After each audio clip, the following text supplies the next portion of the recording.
everybody. Welcome into Let's Talk Kentucky. I'm your host and moderator, Sherelle Roberts, and we're joined by the Let's Talk team. It's Susan Mills, Kim Dixon, and Elisa. Hi. Hey, everybody. Hi. So glad to have you here. Guys, we are not going to waste a minute today because our talk of the town is going to take a lot of time to talk about, but it's going to feel like it's going fast because this one is really, really controversial. So here we go. Let me set the scene. The Fayette County Public Schools is building a new middle school. It's called Mary E. Britton Middle, and construction is moving right along. So take a look here. This is what the artist rendering looks like. This is what it's going to look like when it's finished. So this middle school is planned to be like no other in Lexington, and there's one reason, because it's going to have gender-neutral restrooms only. No boys' room, no girls' room. At least that's what the blueprints say. So let's take a look at these blueprints here. Now you obviously can't see them in great detail, but that kind of highlighted yellow-green part in the middle are these gender-neutral bathrooms, or they're calling them group bathrooms. And we have another photograph that shows that construction is moving along. Now, these bathrooms are going to be ceiling-to-floor stalls. You can see here in this picture. This is not an artist rendering. This is real. So the construction is happening. That was a photograph from the school board meeting where they showed progress on the school. So the bathrooms are being built. Now, this has parents reeling, especially because the school district isn't answering many questions about the plan. We reached out a week ago, still haven't gotten a response. Here's what parents are saying on Facebook. They are angry and afraid at the thought of middle school age boys and girls sharing a bathroom. So one parent said, we need to speak up about what we want for our children. Don't let a few decide what's going to happen. Someone else says, I agree. This should have been brought to the parents' attention and voted on. There are folks saying, exactly. There are folks who are saying they're going to take their kids out of school. There are just all kinds of things going on. And so, again, this hasn't been talked about. This is new today. And so we're going to tackle it. We're going to take it on. Gender-neutral bathrooms in the new middle school. Kim? I think one of what they might be trying to do is to provide a safe place for transgender and non-binary students. That I applaud in itself. However, I think this is actually going to make it harder for transgender and non-binary students. The bathroom, I mean, this is middle school. Yes. Yeah. Well, yeah, I think that they definitely should not be gender neutral. I think there should be a boys and a girls. I think there should be a third option for neutral for the non-binary students, but absolutely putting middle school kids together. Middle school is hormones raging. It is girls starting their menstrual cycles. It is, it's boys. It's girls having to use the same bathroom as boys. I live with 3 boys. Bathrooms are a mess, okay? So I just wouldn't want that for children out there. I think there has to be a third option. I like the privacy of knowing a bathroom can be a safe place for me. There's a lot of just personal stuff that goes on in there, just like their family restrooms, As Alex got older, it wasn't necessarily always maybe appropriate for him to bring him in with the women's restroom with me, but if there was a family restroom option, that was great. Yeah. So I just feel like you're kind of excluding the people that want the privacy of maybe just a male or female bathroom. So why not just add a gender neutral option? Yeah. Well, I think that makes a great point. It's too late. It's too late. These plans have been drawn up. The building is being built. The bathrooms are basically done, as you can see from that picture. And so we've got a situation where, this horse is already out of the barn. Yeah. The bathrooms are built. And so this should have been brought up so that people could vote on it before we got this far in the situation. But that's what aggravates me to no end, is that the school's not even talking about it. Yeah. And even went as far as during the board meeting to enter these plans into the minutes, but not to have it on the recording. Yes. And that to me seems a little sneaky. Yeah, it was definitely, to me, it was sneaky. And I don't like it. I fear the safety of the kids. Middle school is tough. These are ages, what, 10, 11 through 14? There is a big body difference in kids from that age. And I fear for the safety of kids in the bathrooms, the bullying, all of that. Just not good.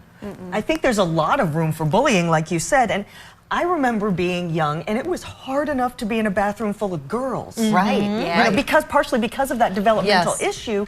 And I think whatever happens, the bullying that happens in the bathroom is going to carry out to the rest of the school. Oh, yeah. They're going to Sure. talk They're gonna about talk. it. Other kids are going to know and make decisions and thoughts when they weren't even there. I think this could be very problematic. And you know, I think this is a situation that could have worked out. I think this is a situation that could have been fine. But anytime that you bring a big change without discussing it with people, they are going to have this sort of reaction.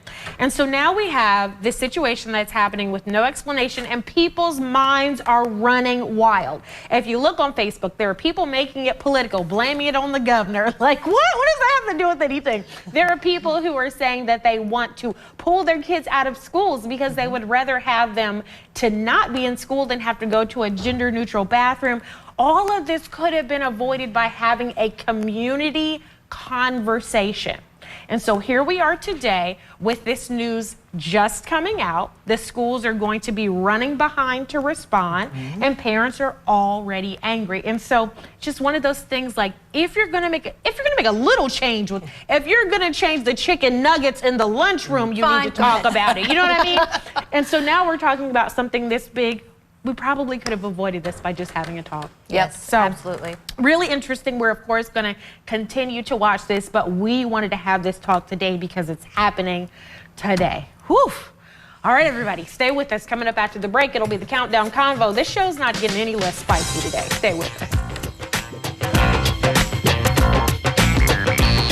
This right here is confidence in a bottle. Not only does it change you on the outside, but something in the inside, knowing that you're looking better. It makes me feel so much more confident than I've ever felt in my life. They are some of the hottest videos on social media. Those videos claiming to instantly get rid of bags under your eyes. Well, today we're going to see one for ourselves and let you be the judge. It's called Plexiderm, and lifestyle expert Annette Figueroa is here to tell us why she says this one is for real. This one is for real, and I'm so excited. We even have a video, and you'll notice the model has bags underneath his eyes and some sagging, and all he uses is a small amount on a clean, dry face, and that's how easy it is. All right, what's the active ingredient? Okay, so it's silicates that are minerals found in shale rock, and what it does is it tightens and lifts the appearance of bags underneath your eyes in as little as 10 minutes, no prescriptions, and very little effort. Even watching the video, this is a real, it's a model, but it's a real guy with real bags underneath his eyes. My real true opinion is holy words I can't say on camera.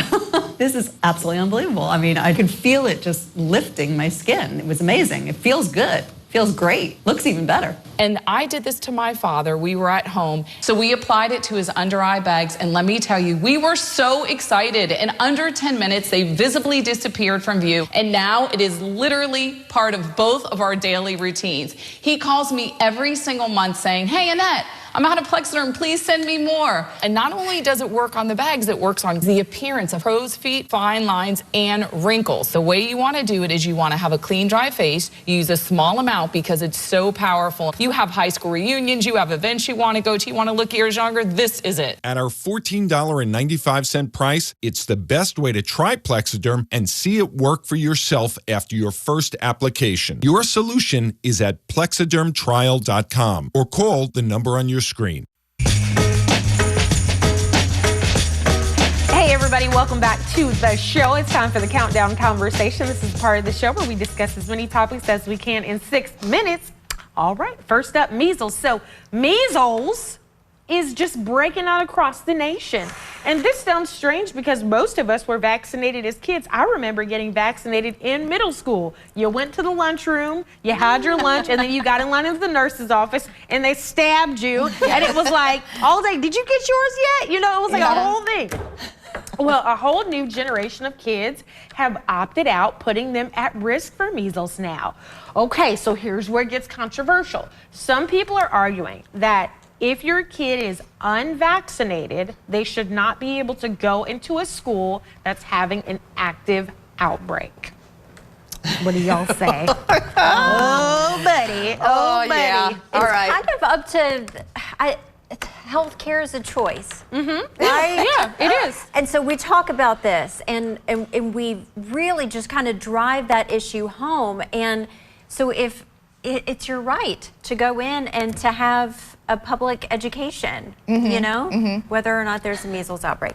Okay, yeah. I'm looking at this through a couple of different lenses here. Let's say you've got unvaccinated Jimmy, and that was a choice by his family to not do that. And then you've got unvaccinated Sally. Unvaccinated Sally could die of measles. That's why her parents haven't vaccinated her. Jimmy over here, he comes in, he doesn't know necessarily he has measles, and he's going to get through it okay, probably. He gives the measles, unfortunately, to little Sally, and she dies. And I think so it protects those kids, but I think it also protects the unvaccinated children because measles is much harder to deal with when you're not vaccinated. Oh, yeah. Sure. Absolutely. Wow. I mean, this is a tough one. It really is. And I get both sides, but at the same time, we have a school that needs to educate our kids. And, you know, if half of the kids are staying home, the other half are going to be like, well, why can't I stay home? You know, I want to stay home. And I think it'll cause a lot of problems that way. I feel like, you know, it wasn't the kids that opted out of the vaccines. It was the parents that opted them out of it. I feel like, you know, the kids are going to need to go to school. I think they're going to have to attend. I don't know how the schools can deal with that with kids that are at high risk of having different, Levels of immunity, of reaction to it. So exactly. I don't know how we can fix that, quite honestly. So for me, you know, I don't think that there's a medical fix or a common sense fix if you have some folks that just don't want to get their kids vaccinated or cannot get their kids vaccinated. Right. However, if I were leading up the schools, I would want a legal fix. And what I would say is that if your kid is unvaccinated, you're sending them to school knowing there's a measles outbreak, I want you to sign a waiver that says if your kid gets measles, you can't sue us. Yeah, that's true. Because there at the end of the day, that's what it always comes down to is somebody does something, then they get upset about it and they want to sue. Yeah. So for me, I say, let's do that. No, that's a great idea. Yeah. I love it. Well, hopefully somebody's listening to me somewhere. Okay, up next, social media. So social media companies say they should be able to kick people off of, say, Twitter or Facebook or whatever if people break the rules. Others say that that is a violation of free speech, that people should be able to say whatever they want on social media platforms, even if it's hate speech, even if it's bullying, even if it's dangerous. What do you guys say? Oh, Lordy, yeah, Lordy. what do you say, Lisa? Well, you know what? I mean, there is freedom of speech, and in order to protect that, we do need to, you know, we have to look at it in a way that with social media, you have the option of following that person. You can block that person on social media if you want to. You don't have to listen to what they say. So I feel like that, you know, freedom of speech, as much as we disagree with what some people say, we still need to protect that freedom. And so you know what I think is interesting about this? We're treating social media like it's a right and it's not. Like social media platforms are owned by private companies, just like a private restaurant. So a restaurant can't discriminate against people. They have to let everybody in. But if you go in the restaurant and you start screaming racist things or sexist things or start bullying people, the restaurant is going to kick you out because that's not free speech. To me, the social media is the same thing. It's private. Everybody doesn't have a right to it. What's crazy to me is that even though it is private, and I strongly believe in freedom of speech, and I don't take that freedom lightly. It's when we're defining what crazy talk is. You know, maybe it's crazy because that's not our political viewpoint. Maybe it's crazy because we don't believe in their healthcare, you know, viewpoints. And so it's hard to start, you know, deciphering what is crazy and what's not. Does that mean we have to have those kind of rules to decide what's crazy and whatnot? Because threatening is different than free speech, right? When you threaten someone, and that to me is a no-no. You shouldn't threaten people. That's scary. I've had it happen before. So, y'all, this is a really hard one for me. Yeah. Oh, no, it is really difficult, but when you sign up, see, nobody reads the terms. You know how it's like, please read these terms and sign. You're like, And we're all like, scroll. You're doing and the then- mighty yes. scroll. And then you click it. It says on there what sorts of things are acceptable and unacceptable. It's where people after the fact want to be like, well, that was okay to me. And so my thing, again, I just think this is one of those things that's going to have to get straightened out, because the more and more we get attached to social media, the more we feel like it's a right. It's not. We didn't grow up with this. No. Thank God. Thank God. Wow. Woo, Lord have mercy. It's crazy. All right, everybody, good talk. We didn't make it to the third one, but that's all right. We'll pick it up tomorrow. Stay with us. Coming up after the break, we're going to help out one of our male viewers in Dear LTK. Next ET, John Cena's Hollywood advice for Travis Kelce. This is the one misconception that a lot of people have. Plus, Only We're with Max Schmerkovsky gearing up for baby number 3. Next ET. Tonight at 7 on ABC 36.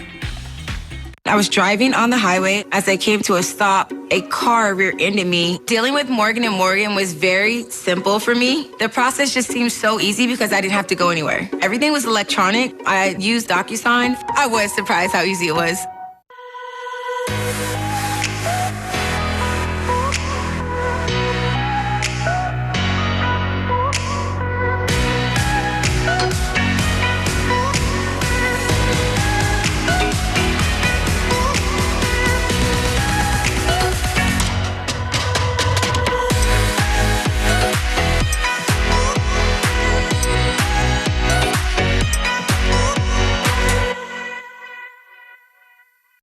Davis H. Elliott Company doesn't just hire employees. We empower owners. Other companies may use the same tools and have the same equipment, but what sets us apart is our people. Elliott is proudly 100% employee-owned and offering the opportunity for you to join our team. Visit us at the upcoming ABC 36 Kentucky Employee Job Fair to learn more. Elliott, own your future. If you're looking for real country, Mama was a looker, Lord, that's a shine. Papa was a good and brother, jealous cat. for the legends of country, Crank it to the head.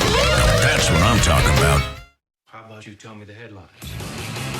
I'm a duly appointed special agent of the GBI. Get down! It's all good, Betty. No one's gonna mess with your choo-choos.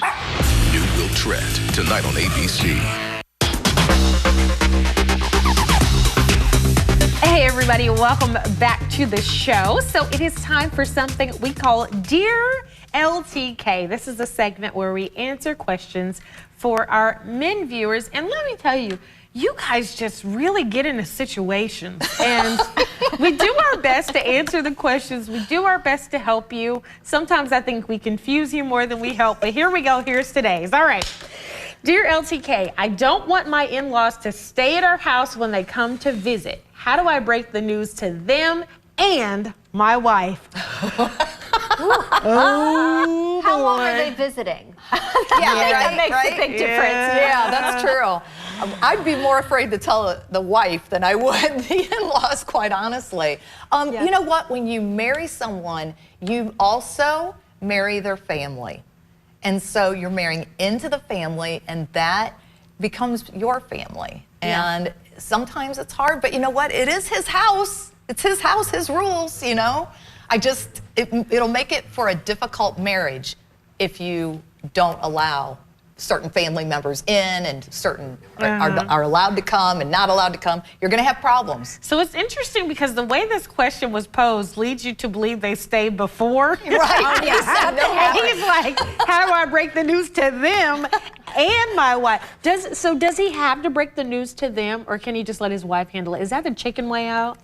I think his wife should be the one to talk to her parents. I don't know. And like Lisa, it's your family. And fortunately, I love my in-laws. So they could absolutely move in with us for all I care about. But yeah, I think his wife, you address that communication with your parents. Okay. But look at Kim, she's breathing deeply.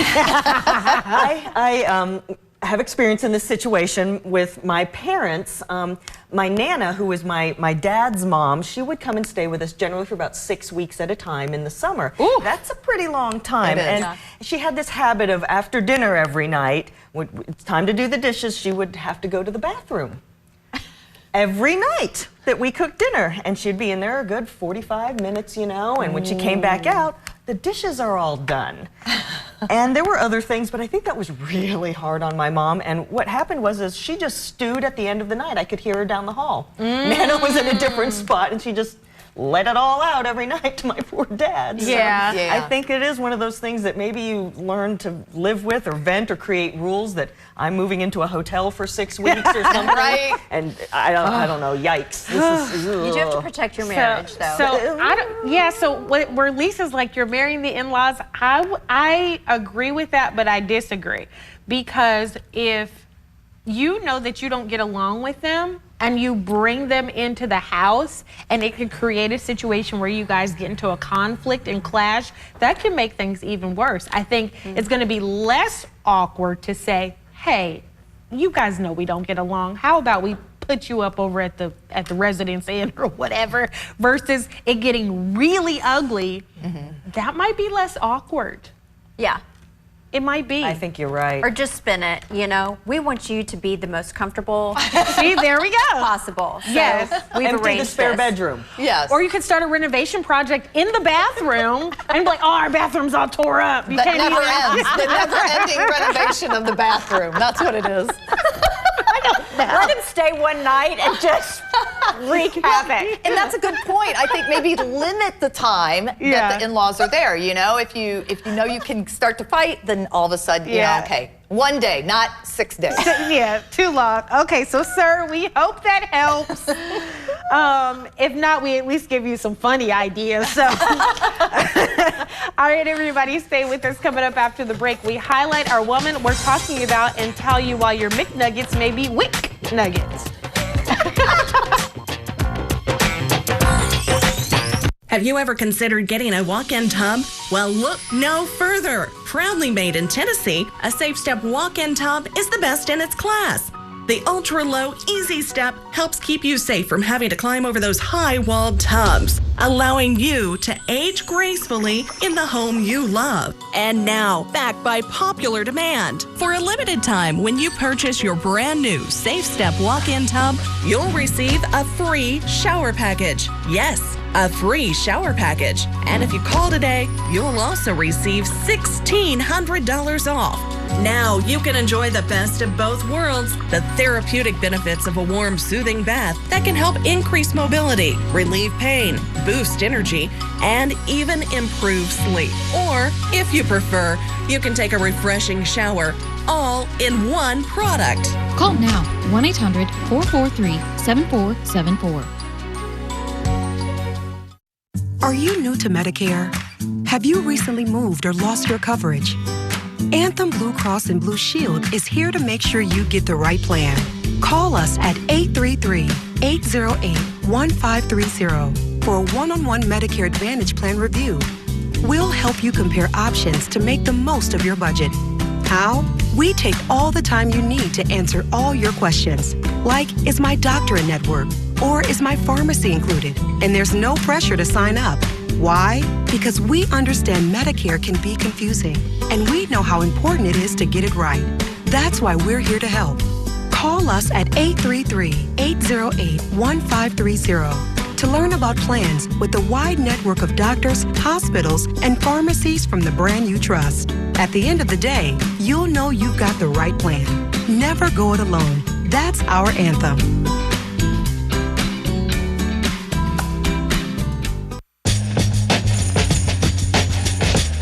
Hey everybody, welcome back to Let's Talk Kentucky. It's time for What in the World is Trending. So, Kim, I got a question for you. After the show, you want to go get some chicken Wick Nuggets? Wick Wuddicks? Chicken Wick Nuggets. Chicken Wick Wuddicks? Yeah, so we know what chicken McNuggets are, but they're now chicken Wick Nuggets because starting yesterday, participating McDonald's locations around the world are transforming into... Well, I don't know, a cartoon? Anime. Anime. Wick McDonald's.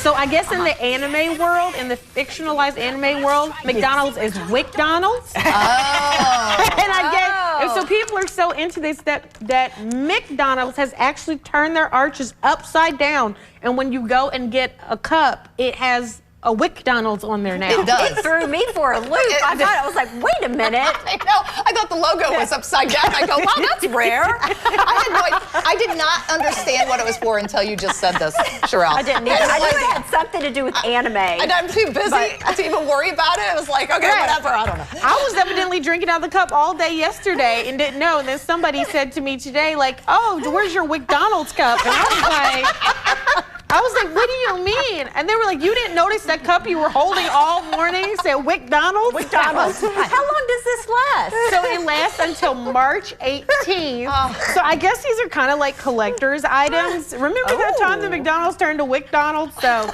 it's weird. Yeah, it's funny. I think it's hilarious. I love that they did it. I know. It got us talking. Yeah, for sure. and anime's big, so I'm sure all the anime people are going to be in there like, oh, yeah. like, whoa, like in there fighting. I want a WickDouble, double, and a WickNuggets, and a Wick Diet Coke. LDS.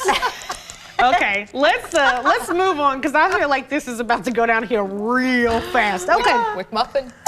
You guys are immature. Okay. So we like to end every show by highlighting a woman we're talking about. Now, mind you, I have to keep my composure while these little giggling gildas are over here losing it.